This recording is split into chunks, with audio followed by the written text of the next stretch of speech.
ఒక చిన్న ఊరిలో ఇద్దరు అన్నదమ్ములు ఉండేవారు. అన్నయ్య పేరు విశ్వేషు, వయసు 11 సంవత్సరాలు. తమ్ముడు పేరు రతస్సు, 8 సంవత్సరాలు. వీళ్ళిద్దరికీ జనవరి 26 భారత గణతంత్ర దినోత్సవం అంటే చాలా ఇష్టం. అన్నదమ్ములు ఇద్దరూ ఎంతో ప్రేమగా, కలిసిమెలిసి ఉండేవారు. గణతంత్ర దినోత్సవం సందర్భంగా వాళ్ల స్కూల్లో ఆటల పోటీలు నిర్వహించారు. ఆ రోజు సాయంత్రం అన్నయ్య విశ్వేషు తమ్ముడితో చెప్పాడు, రతన్, నేను ఈరోజు ఖోఖో మరియు కబడ్డీలో గెలిచాను. అందుకే రేపు గణతంత్ర దినోత్సవం రోజు నాకు 2 ప్రైజులు ఇస్తారు. ఇది విన్న రతన్ ఆనందపడ్డాడు. కానీ కొద్దిసేపటికి బాధగా అన్నాడు, అన్నయ్య, మా టీచర్ మ్యూజికల్ చైర్స్ ఆడించారు.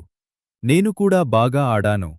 కానీ నేను కూర్చోబోయే ముందే మా ఫ్రెండ్ కూర్చున్నాడు, అందుకే నేను ఓడిపోయాను. నేను గెలవలేదు. నాకూ ప్రైజు వచ్చేదే కానీ రాదు అని బాధపడ్డాడు.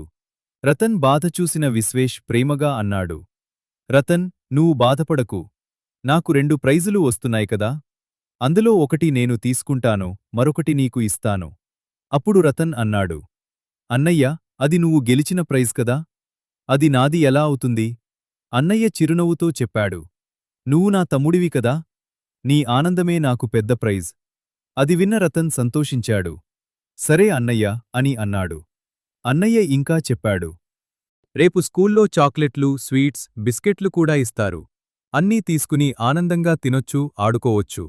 మరుసటి రోజు గణతంత్ర దినోత్సవం. మరుసటి రోజు ఇద్దరు అన్నదమ్ములు యూనిఫాం వేసుకుని ఆనందంగా స్కూలుకి వెళ్లారు. స్కూల్లో అందరూ కలిసి జెండా వందనం చేశారు. జాతీయ గీతం పాడారు. తర్వాత స్కూల్లో స్వీట్స్, బిస్కెట్లు మరియు ప్రైజులు ఇచ్చారు.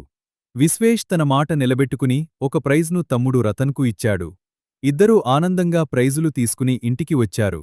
ఆ రోజు ఇద్దరూ కలిసి ఆడుకున్నారున్నారు, నవ్వుకున్నారు, గణతంత్ర దినోత్సవాన్ని సంతోషంగా జరుపుకున్నారు.